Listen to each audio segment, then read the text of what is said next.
Bien, maintenant que ces questions de connexion sont réglées, je vous propose de poursuivre cette commission d'enquête que nous allons terminer cet après-midi ensemble, commission d'enquête sur les agences et auto-opérateurs de l'État. Donc, messieurs, madame le rapporteur, chers collègues, après les représentants de la Confédération paysanne et de la coordination rurale, nous recevons monsieur Yannick Fialip, membre du bureau de la Fédération nationale des syndicats d'exploitants agricoles, la FNSEA, qui est donc en visioconférence. Bonjour monsieur. Et monsieur Quentin Leguillou, secrétaire général des jeunes agriculteurs. Bonjour. Merci pour votre présence et votre présence aussi en visio. Notre commission d'enquête porte sur les missions des agences, opérateurs, organismes consultatifs de l'État. Nous examinons les organismes dépendants de l'État, mais pas ceux qui dépendent évidemment des collectivités territoriales. Nous avons par exemple auditionné ces derniers jours l'ADEME, l'Office français de la biodiversité, les agences de l'eau, France Agrimaire et juste à l'instant l'Agence des services de paiement et vraiment juste à l'instant d'autres représentations syndicales agricoles. Comme j'ai dit aux syndicats reçus précédemment, nous sommes donc intéressés par vos observations sur ces agences et opérateurs. Les agriculteurs comprennent-ils bien à quoi servent les opérateurs? Je pense qu'ils le comprennent bien, mais par contre, sont-ils réellement pleinement accessibles? Disposent-ils d'informations adéquates sur les canaux par lesquels il faut passer pour recevoir les aides? Je pense par exemple à France Agrimaire, à l'agence de services de paiement ou encore aux agences de l'eau. Ces opérateurs interviennent également pour contrôler l'application des normes. À ce sujet, notre objectif n'est pas de mettre ou remettre en cause tel ou tel opérateur ou ses agents, ni de nous lancer dans un chantier de refondation de ces normes. Nous souhaitons simplement avoir vos idées et propositions sur la manière dont une meilleure organisation des services de l'État pourrait contribuer à améliorer la situation. Cela m'amène à vous poser les questions suivantes. Par exemple, que pensez-vous de l'initiative récente d'organiser une visite annuelle de contrôle administratif dans l'exploitation qui devrait remplacer les visites multiples? Est-il nécessaire que le préfet ou les collectivités locales soient mieux appliquées dans ces contrôles? Je précise que ces questions ont été posées déjà aux autres représentations syndicales agricoles. Avant de vous laisser la parole pour un propos introductif de 8 minutes chacun, il me revient de vous indiquer que cette audition est diffusée en direct et en différé sur le site internet du Sénat et qu'un compte-rendu sera rédigé et publié. Je dois également vous rappeler qu'un faux témoignage devant notre commission d'enquête serait passible des peines prévues aux articles 434, 13, 14 et 15 du Code pénal, qui peuvent aller de 3 à 7 ans d'emprisonnement et de 45 000 à 100 000 euros d'amende. Je vous remercie par ailleurs de nous faire part de vos éventuels liens d'intérêt en relation avec l'objet de la commission d'enquête. Donc, je pense que M. Fialip a ouvert son micro et donc je vais vous proposer de prêter serment, de dire toute la vérité, rien que la vérité, à lever la main droite et à dire « je le jure ». M. Fialip, on ne vous voit pas. Faut peut-être... faut qu'on... Voilà, bon. Et à vous? Ouvrez votre micro, s'il vous plaît. Voilà. Petite habitude technique. Merci, je le jure. Très bien, donc vous avez tous prêté serment. Je vous propose à ce que M. Fialip, en vidéoconférence, commence son propos liminaire. Donc, on se contraint à entre 5 et 8 minutes de propos liminaire chacun, de façon à pouvoir entamer un échange en profitant des questions qui vont être posées par Madame le rapporteur. Monsieur Fialip, c'est à vous. Merci, Monsieur le Président. Donc, merci de nous inviter à cette commission d'enquête. Alors, bien entendu, on est très mobilisé sur ce sujet parce que c'est un sujet qui a contraint les agriculteurs à beaucoup se mobiliser l'année dernière sur un certain nombre de contrôles en exploitation. Et je dirais qu'on classera un peu en trois genres d'agences qui sévissent sur le monde agricole et dans différents domaines. Je commencerai par les agences qu'on considère qui sont plutôt des agences économiques ou de paiement. Bien sûr, France Agrimaire qui a un rôle assez important pour le domaine agricole, avec qui on travaille assez régulièrement au sein de la profession, qui nous permet à la fois d'avoir une vision de marché, d'économie de marché, mais aussi de mise en paiement de dossiers sur des crises bien particulières. Et dernièrement, on a pu le voir notamment sur la crise liée au sanitaire sur la FCO, la fièvre catarrhale ovine qui a sévi en France, qui a permis de mettre rapidement en place des paiements auprès des agriculteurs. Donc, on dira qu'au niveau de France Sagemer, il y a plutôt, je dirais, une vision, je dirais, plutôt positive au sein du monde agricole. Ensuite, si je continue un peu sur les autres agences qui sont sur les paiements, l'ASP, donc il y a un gros rôle notamment de paiement de tout ce qui est politique agricole commune, à la fois premier et second pilier, en lien quelquefois avec des régions qui compliquent un peu le dispositif, mais que sur l'ASP, là aussi, je dirais qu'il y a eu des évolutions positives ces dernières années, et plutôt des paiements qui vont dans le bon sens et en rapidité un peu plus forte, même si un certain nombre de contraintes européennes, quelquefois, dans la justification de certaines aides, peuvent ralentir le dispositif. Après, on dira qu'il y a tout un paquet d'agences qui sont plutôt des nouvelles agences qui sont apparues dans le domaine agricole. Alors, bien entendu, autour de l'Office français de la biodiversité, où on voit qu'il y a quand même un décalage entre les volontés du monde agricole de produire et un contrôle, je dirais, assez important autour du mot police, qui interroge beaucoup les agriculteurs et qui les place pour eux au même niveau que des contrevenants liés à la sécurité, à l'ordre public et qui sont assez gênants. C'est pour ça que je pense que sur l'Office français de la biodiversité, il faut qu'il y ait une évolution.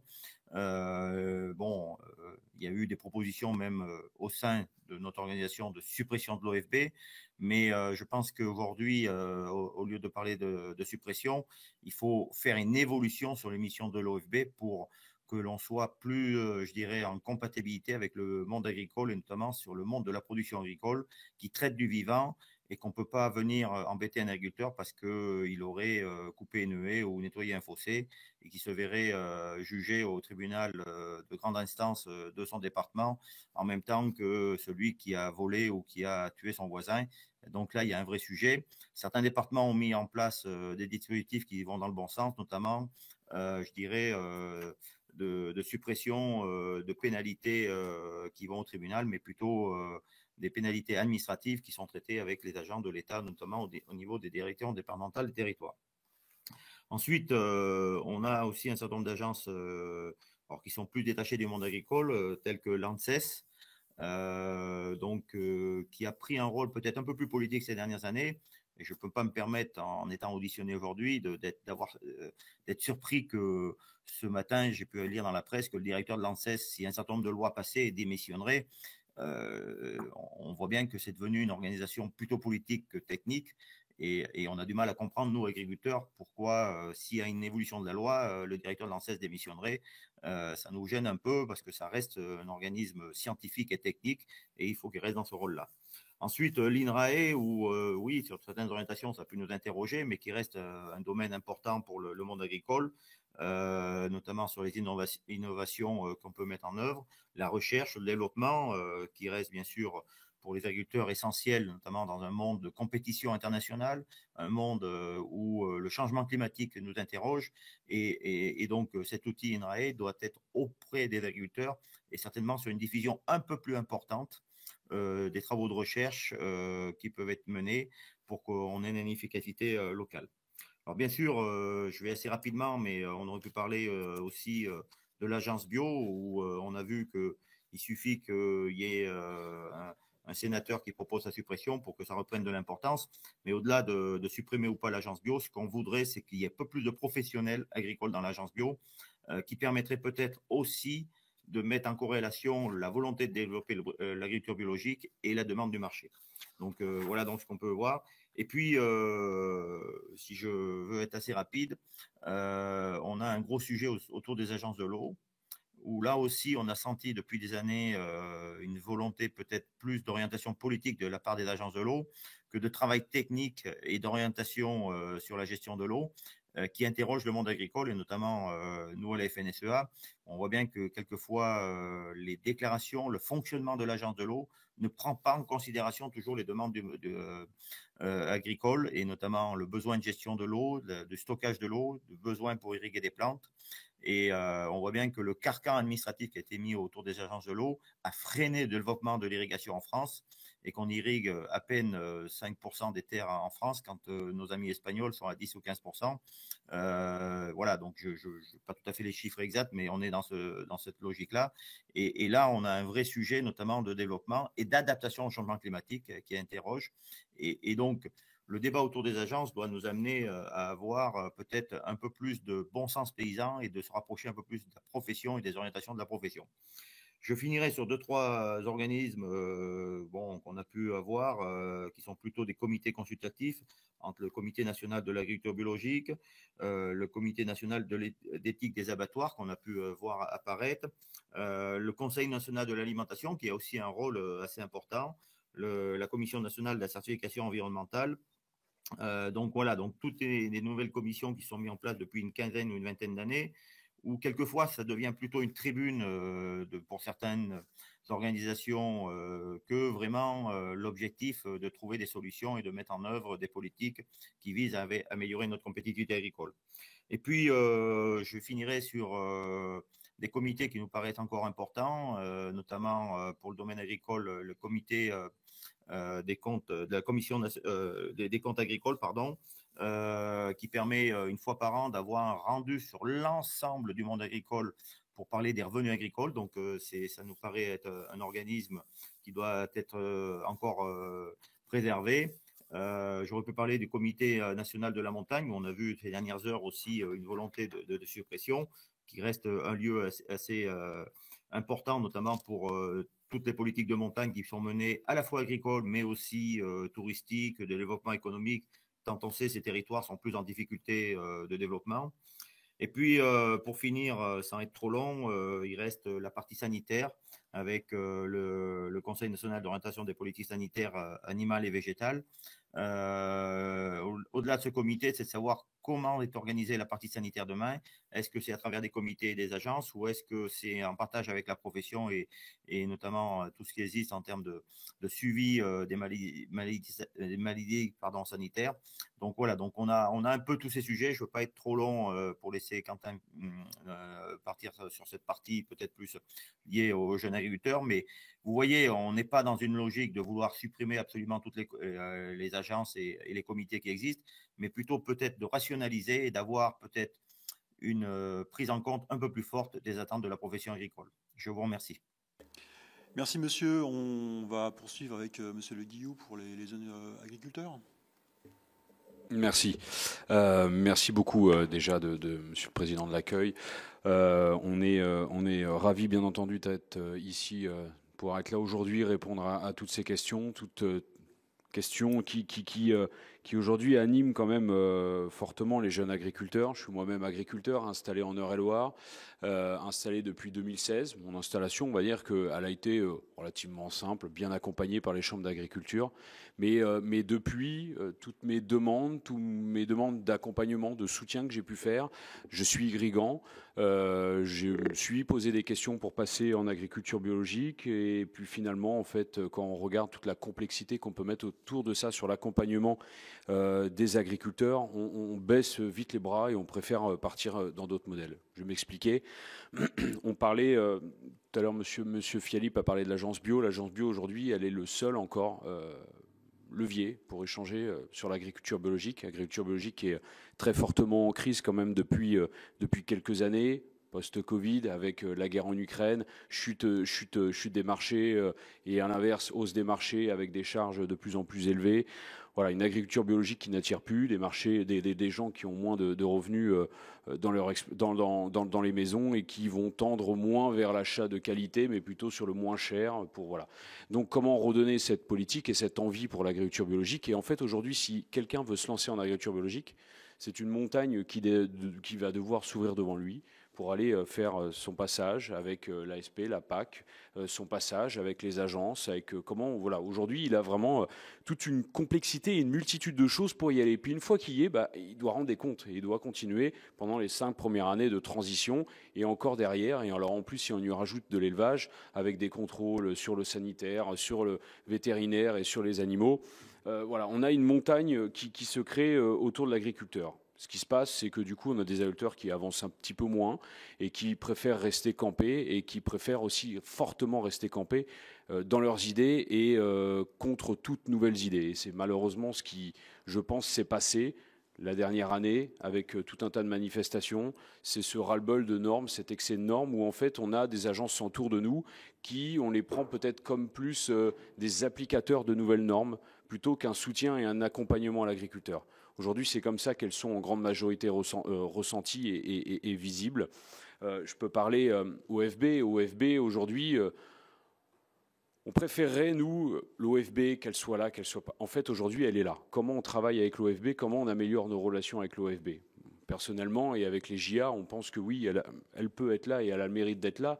On va dire qu'elle est le police environnemental, si on le veut. Mais comment, peut-être via avec de la formation, via de la compréhension du monde agricole, comment on redonne un dialogue entre agriculteurs et OFB? En fait, si aujourd'hui j'ai une question sur mon exploitation environnementale du jour au lendemain ou en me levant un matin parce que j'ai vu ci ou j'ai vu ça, normalement je devrais prendre mon téléphone, appeler quelqu'un de l'OFB en lui disant avant que tu viennes me réprimander. Aujourd'hui, on n'ose même pas. On ne veut pas parce que l'OFB est toujours montré et stigmatisé en disant si je les appelle, j'en suis quasiment sûr, 2 heures après, j'ai la voiture qui arrive à la maison pour être bien sûr que ça soit fait, puis ils vont peut-être en profiter pour aller plus loin. Voilà l'image qu'aujourd'hui on peut avoir de l'OFB. Et en grande partie, je sais que c'est faux, sauf qu'on s'est créé cette image autour de l'OFB, cette peur de voir quelqu'un arriver dans la ferme par dénonciation ou par promenade, armé ou pas armé. Ça, en fait, c'est des débats aujourd'hui que, voilà, moi, on n'est pas là pour l'étendre dans tout ça, mais comment on recrée un lien? Et je pense qu'on a aussi une partie au sein même de l'OFB où on voit une partie... comment m'expliquer? On avait des dialogues déjà, nous, avec... à l'époque, quand je me suis installé, on avait Police de l'eau. On avait un dialogue avec tous ces anciens, personnes qui étaient là depuis des années. Et aujourd'hui, on a des jeunes qui arrivent et on a l'impression de voir une sorte de militantisme au sein même de l'OFB et au sein même des autres agences. Et comment on est recréer ce lien, comment amener peut-être ces gens-là à venir échanger directement avec des exploitants, comprendre les difficultés des fois que les exploitants agricoles ont vis-à-vis du climat ou vis-à-vis de leur structure de leur terre, comment ils ont toutes ces difficultés-là et comment ils doivent travailler avec le vivant, qui sont les animaux, et aussi la météo et le climat et toute la nature qui l'entoure. Je pourrais parler aussi agence de l'eau. Agence de l'eau, moi-même irrigant, je suis très déçu, en fait, réellement, de ce que peut m'apporter l'agence de l'eau. Je sais qu'elle est nécessaire, je sais qu'elle est là pour au mieux organiser, surveiller, sauf que je suis en agriculture conservation, j'ai replanté des haies, j'ai fait de l'agroforesterie, je suis en agriculture de semis direct sous couvert, avec des couverts, et en fait, aujourd'hui, j'aimerais mieux irriguer. Sauf que quand je vais toquer à l'agence de l'eau, on me... À l'agence de l'eau, on me dit gentiment, vous n'êtes pas trop là pour ça. Nous, par contre, attendez, là, il y a un forage, il n'est peut-être pas mis à jour, ou ci ou ça. Et je leur dis, tiens, j'aimerais peut-être créer une retenue avec 2-3 communes parce qu'elles renvoient leur eau usagée dans des rivières. Est-ce qu'on ne peut pas essayer de faire quelque chose? Et alors là, c'est pareil. Là, c'est pareil, c'est une grande montagne qui s'ouvre. Il faut aller voir tout le monde. C'est la cacophonie. Puis en plus, aujourd'hui, parler stockage de l'eau, du moins le mot qui fâche, bassine, ça fait tout de suite peur. Et l'administration et tout ce qui s'ensuit ferme les portes clairement et ne veut pas entendre ces sujets-là, de peur de voir des nouvelles ânes ou de voir des nouveaux grands problèmes qui peuvent arriver sur les territoires. Alors qu'on a de réels sujets. Avec l'argent qui est envoyé des agriculteurs, qui est envoyé à l'agence de l'eau, je préférerais voir des enveloppes, des accompagnements des agences de l'eau sur des modifications sur les pivots pour mieux arroser, des modifications sur les enrouleurs, pareil pour mieux arroser, du financement du goutte à goutte à plus grande valeur, à plus grande échelle. Et aujourd'hui, dès qu'on fait ces demandes-là, on est tout de suite renfermé au statut agriculteur. On voit ça avec les chambres d'agriculture et encore, c'est tout. Aujourd'hui, je prends Seine-Normandie avec qui on dialogue, c'est 2 ou 3 agriculteurs qui siègent pour 68 personnes autour de la table. Donc l'agriculture, même si on peut lui dire tous les mots, ne représente que 4 ou 5% des discussions, en gros, si on regarde la représentativité au sein même des agences de l'eau. Donc comment on fait pour redonner cette dynamique-là ? Je pense que les agriculteurs sont prêts à travailler, sont prêts à avancer, sont prêts à dialoguer avec tout le monde et sont prêts, bien entendu, à entendre les normes et à les appliquer et à mieux les mettre. Mais quand le dialogue fait dialogue de sourds, malheureusement, les agriculteurs en ont un ras-le-bol, et c'est ce qui s'est passé l'année dernière. Et si on ne remet pas toutes ces grandes machines en cause pour essayer de ramener plus de structure, plus de dialogue, malheureusement, ce qu'on a vécu l'année dernière risque de recommencer dans je ne sais combien de temps. Mais voilà, je pense qu'aujourd'hui, moi, je suis très content que vous preniez ce grand sujet à bras-le-corps pour peut-être se poser les vraies questions de où est-ce que ça flanche et comment on peut redynamiser tout ça. Quelle agence est plus utile que d'autres, même si potentiellement elles ont toutes leur utilité. Voilà, l'ASP, il n'y a pas de problème. Ce qu'on reproche systématiquement à l'ASP, c'est toujours les défauts de paiement, les longueurs de paiement, les soucis de logiciel. Enfin, il y a toujours des grands soucis, des grands problèmes qui nous sont rétorqués en face. Voilà, alors soit c'est nous, agriculteurs, on a du mal à comprendre le fonctionnement, ou France Agrimaire, c'est pareil, on nous amène en nous disant on va vous accompagner, une transition, etc. Et puis quand on fait une demande pour un outillage, on se retrouve avec 30 pages à remplir. Bon voilà, l'agriculteur aujourd'hui n'est pas peut-être suffisamment formé pour tout ça. Alors peut-être qu'il faut passer par la formation des agriculteurs à remplir des dossiers de 30 ou 40 pages pour faire une demande de financement. Ou alors c'est peut-être que les choses sont mal faites et on pourrait faire plus simple et être prêt, oui, bien entendu, être prêt à contrôler. Et à être contrôlé, moi, il n'y a pas de problème. J'accepte les contrôles sans souci dans mon exploitation, tant qu'elles sont légitimes et bien entendu dans leur respect de tout le monde, avec des gens de dialogue en face. Et aujourd'hui, malheureusement, c'est ce qui est reproché, même si dans énormément, pour revenir sur l'OEB, il y a des départements et des territoires, ça se passe très bien. Il y a des territoires beaucoup plus tendus, dès qu'on a des soucis avec le loup ou des soucis de curage ou de l'eau. Voilà, c'est tout de suite ces grands sujets qui créent une tension. Et je pense que peut-être grâce à cette commission, vous allez peut-être pouvoir voir un petit peu au bout et essayer de ramener une dynamique et un dialogue. Je pense que le dialogue réel et l'accompagnement, ces agences-là sont là aujourd'hui pour nous, pour les agriculteurs, pas que aussi, mais on aimerait en profiter davantage et avoir un maximum de dialogue. Merci.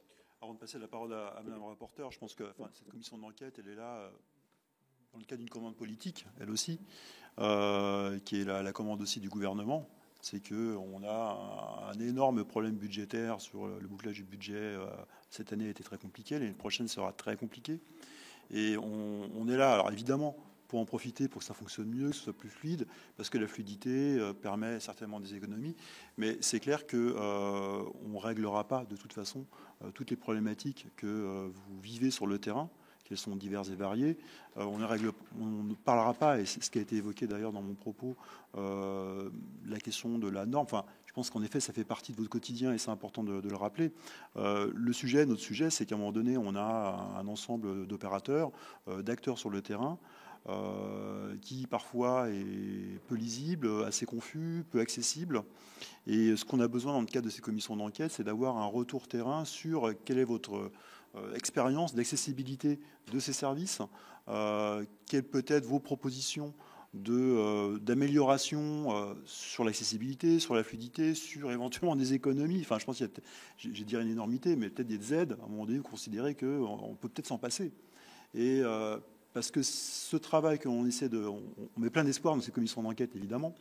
Malgré tout, pour le moment, on n'a pas trouvé les têtes, on n'a pas rempli le tableau Excel avec les montants à économiser, et c'est la commande qui nous est passée aussi. Donc je pense que toute meilleure organisation permet de générer des économies. On a ce postulat avec Madame le rapporteur. Ceci dit, faut nous aider. Et on est conscient de ce que vous vivez au quotidien et le rapport de force que vous pouvez avoir aussi avec la commande politique. Et vos collègues des autres organisations syndicales nous l'ont exprimé aussi à leur manière et sur des champs qui peuvent d'ailleurs se croiser avec ce que vous exposez, mais aussi à leur manière parce qu'ils ont une sensibilité qui est différente. Dans le cadre de l'échange qu'on va avoir, et je vais laisser la parole à Madame le rapporteur, il faut qu'on soit sur des retours terrain qui nous permettent d'améliorer et au final trouver les économies qui sont nécessaires à l'amélioration des conditions budgétaires de notre très beau pays. Merci Monsieur le Président. Juste pour revenir sur votre remarque sur l'OFB. Est-ce que vous pensez qu'une pacification des relations et même une amélioration à la rigueur de la politique publique pourrait passer par une dissociation du pouvoir de contrôle qui serait sorti de l'OFB pour peut-être associer, je ne sais pas, aux gendarmeries, enfin à des gens qui aujourd'hui exercent ce rôle d'application de la loi. Alors même si là on est sur du contrôle de politique environnementale et que les autres sont sur du contrôle de politique, sécurité routière, application du code civil, de la partie conseil, justement en amont, pour avoir des installations qui sont conformes à la réglementation en vigueur.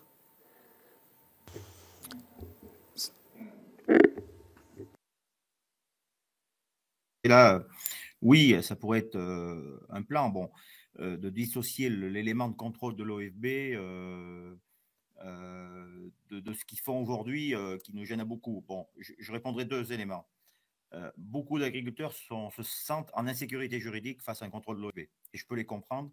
Ce qui conduit à ce que beaucoup ne veulent pas planter des haies, parce que quand vous avez une haie, vous êtes en insécurité juridique, vous ne savez pas quand il faut la tailler, à quand vous pouvez la couper, voilà.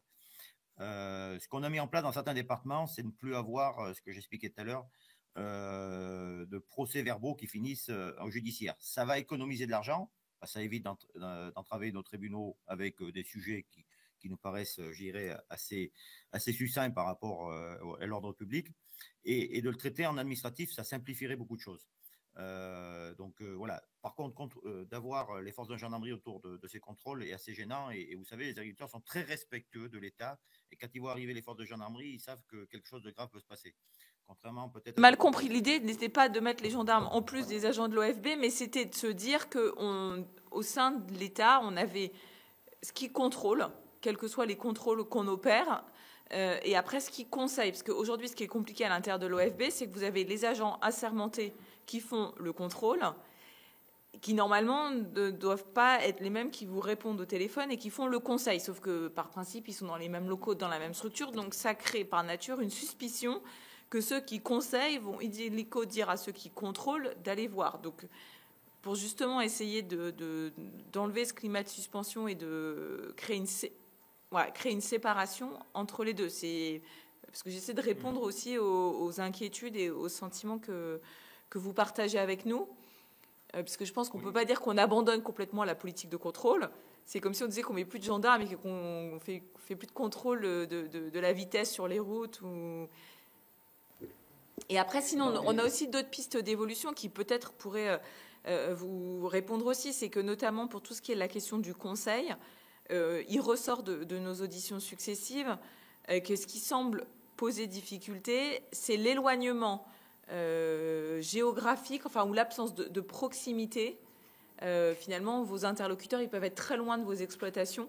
Donc, ne pas vous connaître, ne pas connaître forcément précisément la nature géographique, ce que vous faites. Donc, notre autre idée, qu'on teste aussi avec vous, c'est est-ce qu'il ne faudrait pas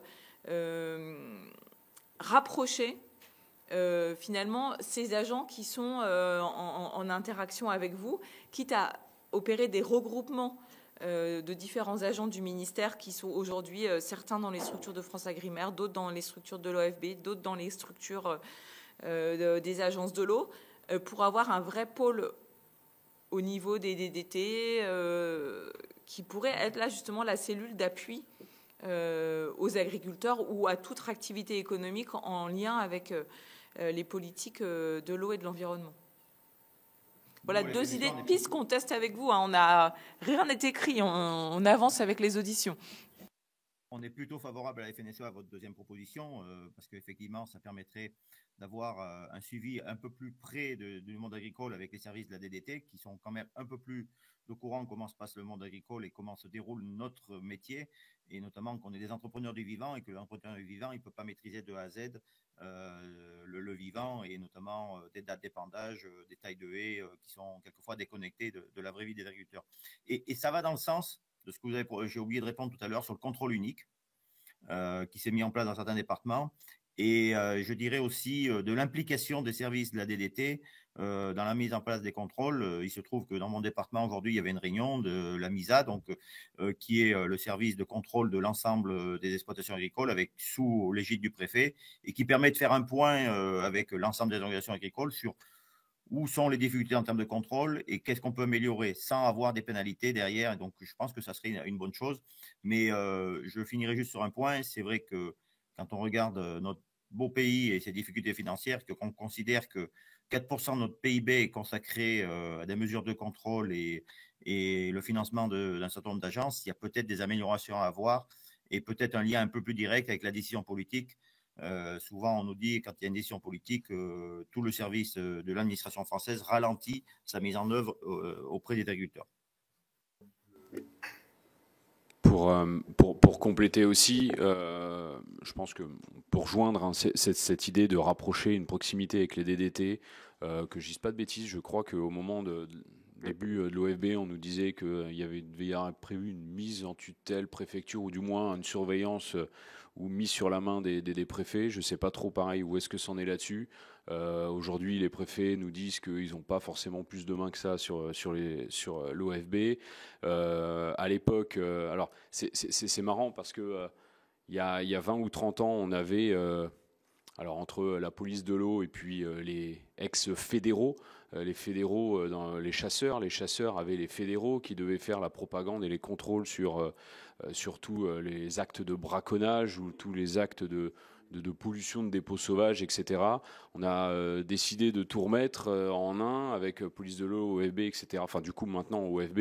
Et puis maintenant, on sent qu'il y a ce discours de dire que certains agents de l'OFB vont retourner sous une tutelle des fédérations des chasseurs, puis d'autres sous une tutelle de conseil. Bon, voilà, donc on voit c'est peut-être la petite aparté sur les économies où des fois ça serait bien à l'avenir peut-être de toute cette nouveauté d'étudier au moment de la création des lois et de la législation l'impact financier que ça pourrait avoir aussi pour l'avenir, même si demain il fallait créer de nouvelles agences, si par X miracle on retrouvait des fonds et des revenus ici en France, mais voilà, c'est quand même des trucs à prendre, des choses à prendre en compte. On a, oui, je pense qu'aujourd'hui ramener cette idée de contrôle à des gens un peu plus assermentés qui pourraient faire des contrôles en plus grande largeur, sans partir sur un contrôle unique qui pourrait durer une journée ou 2 jours à enfermer l'agriculteur dans son bâtiment et à lui faire tous les paperasses un par un, mais comment faire pour que ça se passe au mieux? C'est réellement ça. Comment fonctionnerait un contrôle unique aujourd'hui? Personnellement, j'en ai aucune idée et cette idée du contrôle unique des fois peut me faire peur et je me dis que on va le ramener, et même si on l'a demandé en disant contrôle unique administratif, oui, mais en fait on a encore la PAC, on a encore des contrôles sur le bio, on a encore des contrôles sur l'élevage vétérinaire, etc., etc. Et on a tous les contrôles européens en plus voilà. Donc en fait le contrôle unique, jamais il ne va exister, et jamais il ne pourra avoir lieu sur les exploitations agricoles. Par contre, comment on essaye de mieux amener les contrôles? Avec qui? Comment? Là, aujourd'hui, ces grandes questions, moi-même, je les pose. Je n'ai pas forcément les grandes réponses. OFB, pourquoi? Ou d'autres. Voilà. Aujourd'hui, toutes ces questions-là, nous-mêmes, on se les pose. Comment rationaliser et comment être le plus efficace possible à l'avenir? Voilà. En faisant confiance peut-être plus aux agriculteurs, même si je sais très bien qu'il faut quand même un suivi. En fait, en vous écoutant, j'ai une réflexion par rapport à la question de la légitimité.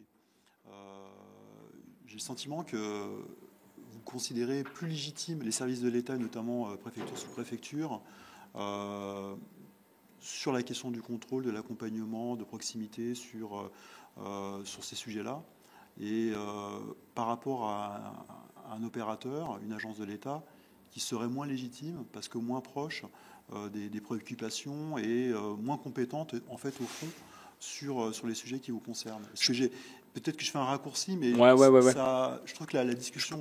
Je peux pas dire moins compétente, mais en ayant une proximité, préfecture ou DDT, je vois plus sur un acte de territoire. Tout à l'heure, vous parliez d'une proximité, de ramener un bon sens territorial.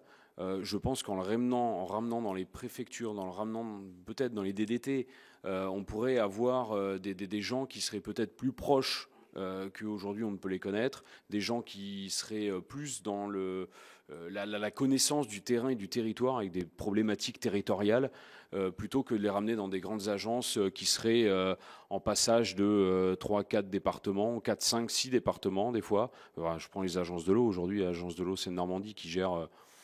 j'ai même plus en tête, mais ça doit être présente sur une quinzaine ou une dizaine de départements. Bon, enfin, la problématique entre le nord, le sud, l'est, ouest, elle est complètement différente. Donc, remettre du bon sens et puis une tutelle forte sur quelqu'un avec un interlocuteur direct aux agriculteurs, tel que le préfet, serait peut-être plus efficace. Mais je sais pas la. Le problème, c'est que ça répond mal à notre question de départ. C'est que si on rajoute en fait des effectifs, je vais dans cette direction-là, des effectifs, ce qui peut être très bien. Moi, je ne conteste pas la qualité de la solution par rapport à des sujets opérationnels. Par contre, par rapport à notre commission d'enquête, c'est vrai que les organismes type OFB, agences et autres, c'est une forme de peut-être de concentration sur une agence, sur un territoire assez grand, et que même si on dilue l'ensemble des effectifs de ces agences dans les DDT ou les préfectures, ça suffira peut-être pas pour couvrir l'ensemble du territoire avec la qualité qui est demandée. Je suis d'accord. Par contre, il y aura peut-être une meilleure gestion en interne. Aujourd'hui, les dialogues ne sont pas forcément les plus efficaces entre eux et nous, et vous et eux, je pense. Et entre services de l'État et ces grandes agences qui aujourd'hui sont menées par un directeur et un président, où les dialogues sont des fois fermés, si on arrivait à mettre peut-être plus notre nez à l'intérieur, on réglerait aussi une part des soucis que les exploitants agricoles peuvent avoir avec ces agences. Bon, c'est... Vous ouvrez le sujet de la gouvernance. Donc ce que j'entends, c'est que vous souhaiteriez être plus associé à la gouvernance de ces agences, que ce soit... non, mais et tout à l'heure, vous avez évoqué le préfet. Est-ce que pour vous, le fait d'avoir finalement le préfet comme vrai chef de file des différentes politiques de l'État, c'est-à-dire qu'il est une vraie autorité sur les agents qui seraient du coup certains des anciens... des agences de l'eau, de l'OFB, de France Agrimaire, de que sais-je. Est-ce que pour vous, ce serait une simplification de vos relations? Là, pour le coup, personnellement, et je pense aussi un peu chez certains de chez JA, oui, c'est sûr qu'aujourd'hui, il serait placé avec, du moins mis sous tutelle et puis respecté avec un ordre hiérarchique du préfet. Oui, aujourd'hui, les dialogues pour nous seraient beaucoup plus efficaces, plus simples. On passerait tout par la préfecture au lieu de passer par une multitude à gauche et à droite d'interlocuteurs. Alors, un interlocuteur, et puis après, j'en passe sur le fonctionnement et les revenus de tout le monde. Monsieur Fialip Je partage cet avis. Je pense que sur d'autres missions, ce sont bien les préfets qui définissent s'ils vont faire une campagne pour le contrôle d'alcoolémie ou une campagne pour le contrôle de vitesse sur les voitures. Comme vous parliez tout à l'heure, il n'y a pas plus de gendarmes, mais c'est bien le préfet qui décide s'il faut pas, en fonction de ce qui se passe dans le département. S'il y a une dangerosité liée à l'excès de vitesse ou une dangerosité liée à la consommation d'alcool ou d'autres substances, c'est bien le préfet qui décide. Et ça serait un peu la même chose avec l'OFB. On aurait certainement déjà une agence qui serait qui coûterait moins cher, qui permettrait qu'avec les services de l'État, on soit plus prégnant auprès des agriculteurs. Et je vais dire 2-3 exemples. Si on se fixait des objectifs dans le département en disant est-ce que la haie est un objectif? Je suis à un département où on a eu 500 km de haies en 10 ans en plus. Et on embête l'agriculteur parce qu'il en a coupé 10 mètres ou parce qu'il y a un maire qui a agrandi un chemin pour organiser la finale de labour des jeunes agriculteurs il y a 5 ans et qui se retrouve au tribunal administratif à payer 175 000 € d'amende. Il ne comprend pas, le maire. Alors, il avait fait son bon travail pour sécuriser le site et il se retrouve au tribunal. Voilà, donc c'est des choses comme ça là qui me paraissent importantes et ça permettrait sur un certain nombre de sujets de travailler plus en confiance. Et je m'explique. Il se trouve que pour le compte de l'État, les chambres d'agriculture, dans pratiquement 95% des départements, gèrent l'identification des animaux. C'est quand même un rôle important. Chaque animal en France, bovin et ovin, est identifié avec à la fois un passeport et une médaille, même 2 médailles. Ce qui fait qu'aucun animal ne circule sans avoir tout cela. Et c'est les chambres d'agriculture qui, pour le compte de l'État, font cela. Ça nous permet, certes, d'avoir des contrôles qui sont diligentés par la DSPP, mais le fait que la chambre d'agriculture le mène, qu'elle mette à disposition des agents auprès des agriculteurs pour améliorer leurs pratiques, évite, lorsqu'il y a des contrôles, d'avoir des fortes pénalités. Parce qu'il y a tout un travail qui est fait pour amener les agriculteurs à améliorer leurs pratiques.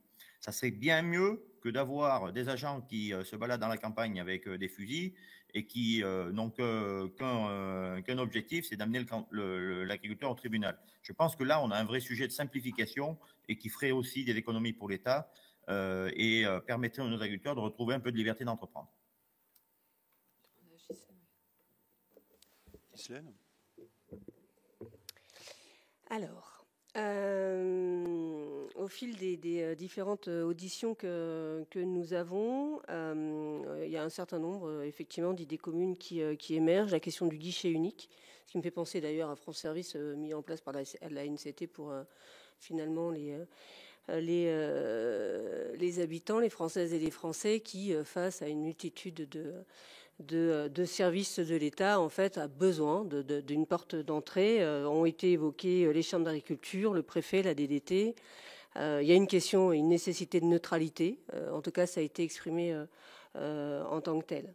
En fait, on a aujourd'hui une administration où avec un État et une administration centrale qui est État stratège, et puis ensuite un certain nombre d'agences qui sont là pour faire la mise en œuvre des politiques publiques. Plus on avance et plus on se rend compte que finalement, par paquet, en fait, et typiquement l'exemple de l'OFB, 10 ans de fusion, c'est-à-dire une multitude en fait de structures qui fusionnent et qui, au fur et à mesure des politiques publiques, des choix politiques qui sont faits, liés aux politiques européennes ou des choix politiques qui sont faits en France, eh bien, il y a certainement des choses à améliorer, mais il y a une efficacité qui est en train de se mettre en œuvre avec un ressenti et certainement avec une politique beaucoup plus répressive, en tout cas, que d'accompagnement. Et il y a quelque chose, en tout cas, à revoir dans le dialogue, etc. Mais moi, je crois que l'OFB est aujourd'hui dans ce rôle. Il y a de moins en moins d'agents. Il y a eu 200 postes qui ont été supprimés depuis 2010, liés à cette fusion. Et il faut absolument qu'on arrive à trouver un mode de fonctionnement, mais il faut en tout cas qu'on puisse mettre en œuvre également les politiques publiques qui sont définies en France, qu'on ne peut pas systématiquement remettre en cause, parce que faire et défaire en fait ne fait que de créer plus de confusion pour tout le monde. Et si les agences représentent, comme vous l'avez dit, 4% du coût, l'impact environnemental, en 2070, aujourd'hui, les dernières études disent que c'est une chute de 50% du PIB mondial.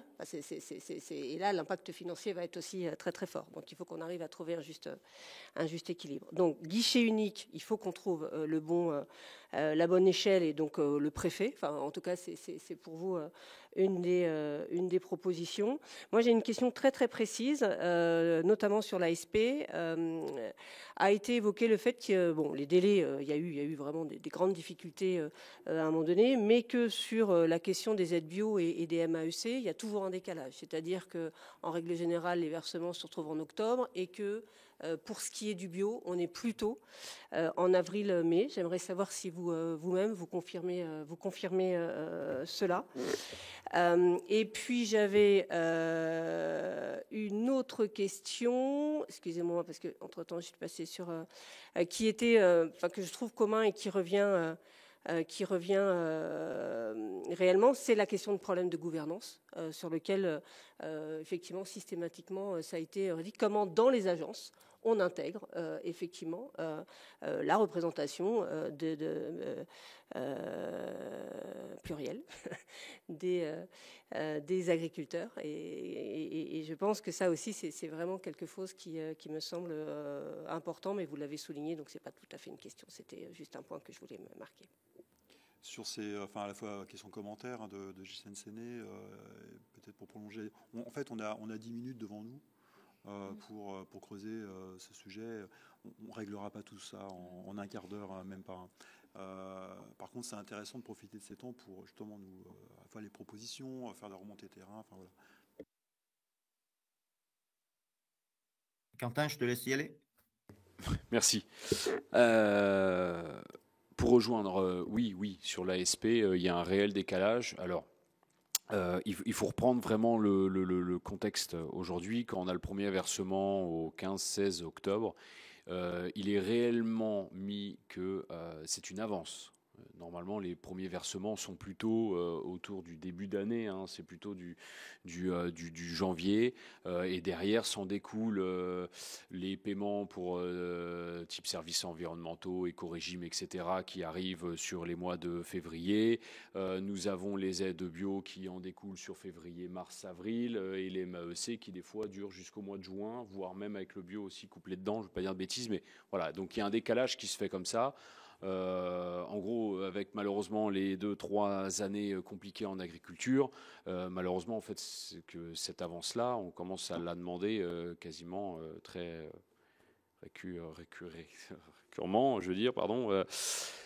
Tous les ans, en fait, aujourd'hui, on demande clairement l'avance du paiement au 15 octobre parce que le dossier PAC rempli et délivré le 15 mai, le temps de remettre tout ça, voilà, il y a aujourd'hui trésorerie dans les exploitations qui se tirent. Et voilà. Après, oui, il y a un décalage qu'on a du mal à expliquer, un décalage qui nous est redit que il y a du contrôle et du respect sur le bio et les MAEC, donc le temps que ces contrôles soient faits, on peut pas verser. Je l'entends, sauf que quand on regarde réellement les sanctions sur les contrôles, on parle d'un certain pourcentage qui serait retiré ou pris sur la totalité. Je vais prendre par exemple un contrôle phytosanitaire. L'exploitant agricole a triché dans l'usage de produits phytosanitaires. Il a une sanction, je n'ai pas bien défini, mais 2, 3, 4, 5% de ces montants d'aide PAC. D'accord, ok, ça marche. Bon, bah, si on sait que les sanctions sont de 5 à 10%, imaginons, pourquoi on ne verse pas 81% assez rapidement, voilà, avec la totalité des aides. Et puis, dès que les contrôles sont finis, voilà, c'est fait. Aujourd'hui, sous prétexte que l'exploitation est encore en contrôle et soumise à un contrôle, on bloque ces versements d'aide. Là, aujourd'hui, ça, c'est des choses qui, aujourd'hui, on aimerait bien essayer d'avancer. C'était une grande demande qu'on avait eue avec la ministre, Mme Genouard, qu'on avait pu mettre un petit peu en place. Hein. On avait eu quasiment 95% des dossiers PAC qui ont pu être versés cette année-là, mais bon, tant bien que mal, quoi. En fait, malheureusement, il faut arriver à une année de mobilisation pour réussir à avoir ça. Alors que c'est un bon sens, si on arrive à verser 80%, on garde le reste en attendant de se dire que l'exploitation est bonne ou pas. La gouvernance, bien entendu, oui, au pluriel aussi, bien entendu, que tout le monde puisse avoir un petit peu son œil à regarder sur comment on fonctionne, où va l'argent, à qui elle est prise, à qui elle est redistribuée, quelle est la politique qui est menée dedans. Voilà, aujourd'hui, c'est tout ça qu'on demande. Quand l'agence de l'eau part sur une politique bien définie sans regarder que derrière une partie de ce rentrée d'argent, c'est aussi la RPD que je paye sur mes usages phyto et mes eaux captées.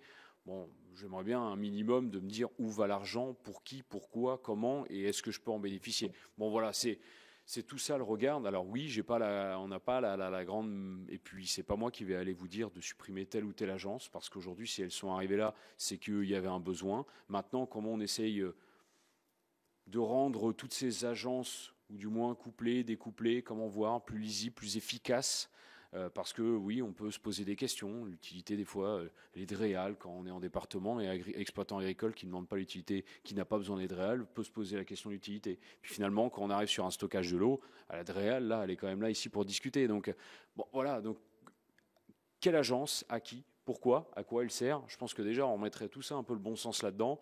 Puis après, bon, compter les points, c'est pas forcément quelque chose que j'aime faire, mais voilà, s'il faut regarder l'utilité et la version de l'argent et la gouvernance. On a commencé cette commission d'enquête avec beaucoup d'a priori. Hein. Enfin, on se disait que, et au fur et à mesure, quand chacun vient expliquer son rôle, en fait, on se dit oui, enfin, ils ont un vrai rôle. Et donc, c'est pour ça que je pense qu'il est très important d'être dans la gouvernance, effectivement, parce que ça permet aussi d'objectiver les choses, de savoir exactement qui fait quoi. En un raccourci, l'ADEME, c'était 3,8 milliards. Ça coûte quand même cher, mais en fait, ils ne sont que des opérateurs à redistribuer l'argent. En fait, ils ne coûtent pas 3,8 milliards. Non. Ce n'est que des... Et en fait, en étant dans l'intégration de la gouvernance, en fait, ça permet à chacun, effectivement, de bien comprendre les tenants et les aboutissants. Et ça permettrait, je pense, de pouvoir régler un certain nombre. Et puis, il y a aussi le contrôle. Au même titre que, finalement, on veut contrôler votre activité, bah, vous avez aussi droit au contrôle. Et ça permettrait peut-être de gagner aussi en efficacité. Si je peux me permettre pour répondre à la question qui a été posée, oui, effectivement, la MAEC bio sont versées bien après le solde de la PAC sur les autres aides. C'est assez gênant, d'autant plus que les agriculteurs font une déclaration, comme l'a dit Quentin, avant le 15 mai. qu'on a mis en place maintenant depuis 2 ans un contrôle satellitaire qui permet de voir pratiquement la vue de l'ensemble des parcelles agriculteurs, si c'est semé, pas semé. Voilà, donc on pourrait très bien payer beaucoup plus vite. C'est assez gênant, mais ça repose une autre question, notamment dans l'établissement de ce qu'on appelle le programme national de la PAC, hein, le PSN, qu'il faut qu'on apprenne à être plus synthétique et simplifié. Je m'explique, voilà, on a mis des BCAE, de l'éco-régime, des schémas d'orientation qui sont assez lourds et qui contraignent les agriculteurs. Et comme je le disais, on traite du vivant. Comment aller expliquer à un agriculteur que le champ du lac, qui est une terre forte, qui permet de faire une culture printemps, qu'il n'a pas le droit de faire une culture printemps parce qu'on a mis une mesure rotationnelle qui lui interdit de faire une culture printemps. C'est remettre en cause sa compétence d'agriculteur. Et là, il faut que pour 2027, on arrive à une simplification de la PAC et qu'on aille beaucoup plus sur un contrat de confiance auprès des agriculteurs, ce qui simplifierait bien sûr le contrôle, la mise en œuvre, donc qui ferait des économies de la part de l'État pour une efficacité, et on fixerait l'agriculteur dans la PAC un objectif qui est de nourrir la population, bien sûr de préserver l'environnement, mais qu'on arrive à trouver une simplification dans tout cela. Ça nous paraît assez important. Donc, j'espère que pour 2027, on simplifiera la PAC future. Et puis, la représentation des agriculteurs à travers toutes les agences, oui, on peut participer, mais vous savez, c'est aussi très lourd. Derrière, là aussi, si l'objectif français pour l'agriculture est de réarmer notre outil de production agricole, de reproduire, il faut qu'on fixe ça aux agriculteurs et qu'on simplifie peut-être un certain nombre de dispositifs pour que cet objectif soit respecté avant tout et que nos agriculteurs puissent entreprendre sur l'exploitation. Juste pour compléter, vous nous aviez envoyé un questionnaire avec des cas concrets. Je trouve que j'étais en train de le reprendre sur le premier cas, création d'une ressource en eau. Je trouvais ces questions, ce cas assez bien. Je vais prendre un exemple. On veut construire ou mettre en place un stockage de l'eau. Il va falloir aller voir donc déjà les locaux, hein, la mairie, éventuellement une Comcom, etc., pour commencer à discuter impact. Bon. Puis ensuite, on va aller voir la préfecture, puis la DDT, qui vont aussi parler impact, quoi on sert, pour qui, comment. Puis alors après, on rentre dans le SDAGE, les demandes, les DREAL, l'impact, l'OFB, qui va aller voir si on touche telle plante ou telle plante. Enfin, c'est là qu'arrivent en fait les simplifications. Si aujourd'hui je veux un stockage de l'eau, je vais mettre 5 à 10 ans dans le meilleur des cas pour que ça soit fait. Parce qu'en fait, il y a une demande et une complexité de montage de dossier où je suis obligé d'aller voir tous les interlocuteurs en attendant qu'un tel me donne la réponse au bout de 4 à 6 mois et si je ne l'ai pas, c'est considéré comme acquis. Enfin, voilà. C'est ça en fait qui... Il n'y a pas de guichet unique. Enfin, dans mon esprit assez cartésien, vous déposez un dossier à la préfecture. C'est à la préfecture d'aller s'occuper, d'obtenir, si elle ne sait pas elle-même faire l'analyse technique en son sein, d'aller obtenir l'aval ou l'avis de la personne de l'État qui détient la compétence pour dire que là, ok, le captage est réalisé au bon endroit de la nappe. Voilà, ce que vous nous dites, c'est que c'est à vous de prendre votre dossier et d'aller taper à chaque porte pour avoir le tampon. Aujourd'hui, c'est ça. Oui, non, mais en fait, c'est là où ça ne va pas. Aujourd'hui, c'est ça. Mais comme je pense, oui, une majorité des choses en France. Enfin, comme n'importe quelle demande qu'on peut faire. Je veux agrandir ma maison, je veux faire ci. Enfin, bon, voilà. Alors, ça, là, pour le coup, non. Et c'est peut-être un bon exemple parce qu'en fait, quand on dépose un permis de construire, d'ailleurs un ERP pour une collectivité, c'est grosso modo, même un bâtiment public est déposé par la mairie qui est construit. On construit une école, par exemple. C'est la mairie qui met d'ouvrage. En fait, un dossier est déposé et se balade tout seul dans les services de l'État pour revenir après ça, là où on l'a déposé, avec une validation, des bandes de pièces complémentaires, enfin tous ces trucs-là. Et moi, ce que je trouve... ce qui est intéressant dans ces commissions d'enquête, c'est qu'en fait, on apprend la réalité et comment ça se passe pour vos métiers. Et ça apprend l'empathie, pour le coup, sur ce que vous vivez. Mais il y a des modes de fonctionnement qui marchent, qui sont efficaces, alors qui sont un peu longs, qui sont aussi critiqués à d'autres endroits, mais qui me semblent bien plus pertinents en termes de fonctionnement que d'aller prendre son dossier et son petit vélo et d'aller faire le tour de l'ensemble des pétitionnaires, des personnes publiques associées, enfin tout ça, des opérateurs, pour se faire tamponner son document. Peut-être reprendre le principe du fonctionnement du permis de construire ou du permis d'aménager qui prend sa navire. Oui, vous avez... certainement raison que... Aujourd'hui, je prends mon dossier, je commence à le monter, je l'emmène à la DDT. Après, à validation de tout le monde, on va me renvoyer en me disant de notre côté, c'est bon. Mais alors la DDT va nous dire attendez, il faut qu'on regarde aussi ce que peut nous raconter l'Adréal. Mais vous aussi, vous allez voir l'Adréal. Donc moi, je vais prendre l'Adréal aussi. Je récupère. Enfin, ce que Quentin veut dire, c'est que plus on a un laps de temps qui est long pour l'autorisation de dossier, plus vous pouvez avoir des attaques juridiques de la part d'ONG ou autres. Et donc, ça nous met en insécurité juridique. Comprenez bien que quelqu'un qui va investir dans une retenue d'eau, il a un plan financier et qu'il lui faut déjà 4 à 5 ans pour avoir une autorisation, et qu'une fois qu'il a cette autorisation, elle peut être attaquée aussi au tribunal. Parce qu'on considérera qu'on n'a pas protégé une espèce rare et on en trouvera toujours une. Et c'est là qu'on a besoin de simplifier, parce que, comme je le disais, stocker de l'eau en France, c'est une nécessité, il faut en être clair, c'est un objectif qui est fixé par les services de l'État, par la politique française, et derrière, on n'arrive pas à le mettre en œuvre. Et derrière, vous avez dû le voir avec nos collègues syndicats peut-être plus minoritaires, certains ne demanderont plus d'autorisation, ils feront des retenues illégales, parce qu'ils diront ça va plus vite. Et donc là, c'est la même chose que la haie. Soit on a une réglementation très dure menée par des agences, des structures, des comités, et on ne fera rien. Soit on allège un peu et on pourra travailler, et donc plus on va durcir la loi, plus on donnera le sentiment qu'on peut faire quelque chose d'illégal à côté. Donc je pense que là, il y a un vrai sujet de simplification et de retrouver du bon sens paysan. Très bien. Écoutez, merci beaucoup pour ce temps passé à nos côtés pour éclairer cette commission d'enquête sur les agences et opérateurs de l'État. Votre contribution est importante pour nos travaux, évidemment. Merci pour cette présence et ce temps passé. Très bon retour chez vous. Merci, messieurs. Merci beaucoup. Merci.